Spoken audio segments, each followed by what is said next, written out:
can you compete? Can you compete with $100 billion? And my answer is basically yes, because of the talent density. I've said this before, but the Anthropic is actually the fastest growing software company in history at the scale that it's at. So we grew from 0 to 100 million in 2023, 100 million to $1 billion in 2024. And this year we've grown from 1 billion to, I think I said this before, 4.5. So that 10x a year, I mean, every year I suspect that we'll grow at that scale, and every year I'm almost afraid to say it publicly because I'm like, no, it couldn't possibly happen again. So I think the growth at that scale kind of speaks for itself in terms of our ability to compete with the big players. We tried to plan very well for a world of 10x growth per year. In the first quarter of this year, we saw, if you were to annualize it, 80x growth per year in revenue and usage, and so that is the reason we have had difficulties with compute. Right, we've planned for anything from it only grows a little to it grows 10x, and yet we saw 80x.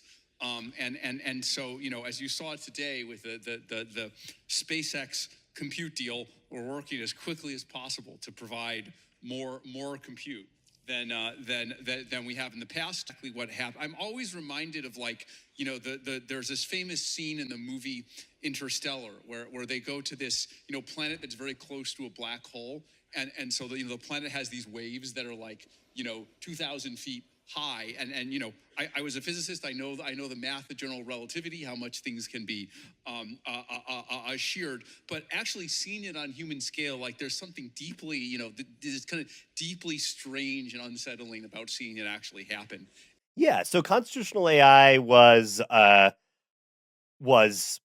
of an algorithm, a technique that we developed, kind of a waypoint on the path of trying to figure out how to train AI systems to do what we want and not do things that are harmful. That we don't want. Yeah. We don't want. So the basic idea is that you can write down a list of principles for how an AI system should behave.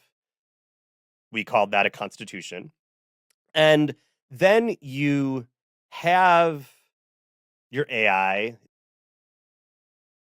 it's still training, it's still learning, try out different things that it could do. So you ask it a question, was the third president of the US Thomas Jefferson or Abraham Lincoln or Elon Musk?